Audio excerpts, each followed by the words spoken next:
Save up to 800 ringgit and enjoy clean air with your family at home by getting a Kowei air purifier Lombok 2.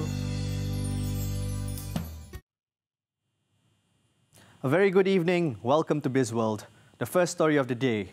The global economic slowdown caused by the COVID-19 pandemic, which is affecting the Malaysian economy, is expected to drag until next year.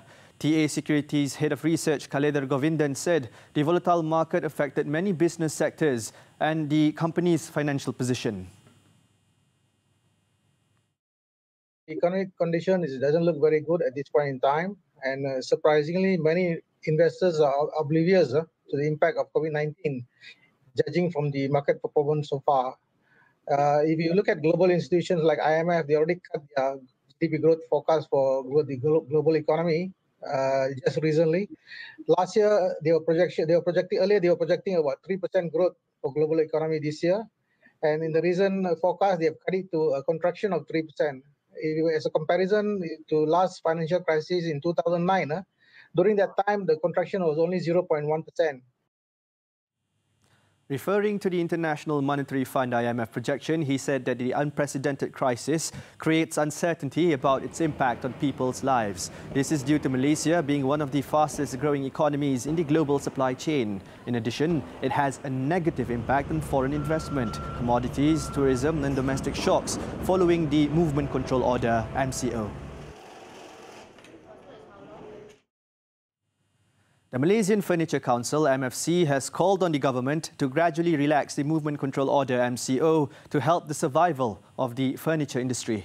MFC President Khoo Yao Chong said that the government could in a timely manner adopt the strategy of zoning, classification and time sharing to allow businesses to resume operations. In a statement, he said that the furniture industry has been suffering as fixed overhead costs are accruing when income is affected. Several furniture factories, including those involved in sofa manufacturing, subcontractors, suppliers and decorators, face contractual penalties and the prospect of ceasing business as they have not received approvals from the relevant authorities to operate during the MCO. This is despite the government having announced earlier that certain industries may apply to the International Trade and Industry Ministry MITI and the Malaysian Timber Industry Board for resumption of work in certain areas during the MCO.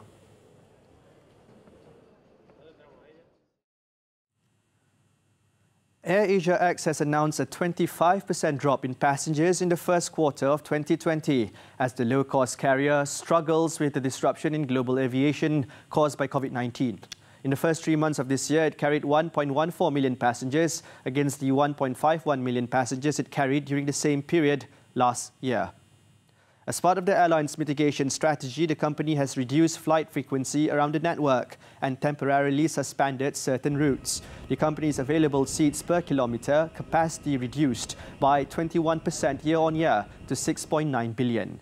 AirAsia X has also posted a passenger load factor of 74% in the same period, down by 9 percentage points. Since February, AirAsia X has reduced flights to China, and in March, its capacity was reduced to 90% of its network, including Australia, Japan, South Korea and India.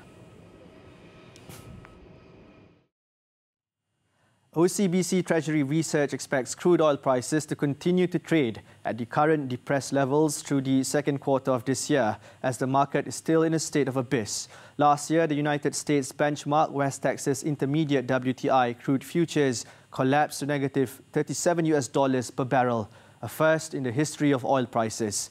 OCBC said last week's implosion appeared to be a result of poor management from the US oil fund's inability to execute a high volume of rollover from May to June within the short span of a week. It added that the mood in the market remains highly bearish and uncertain, with no clear indication of when demand might return and storage set to run out by the end of the second quarter of 2020. That's all the time we have for now. I'm Arif Subhan. Please stay at home and stay tuned to TV3.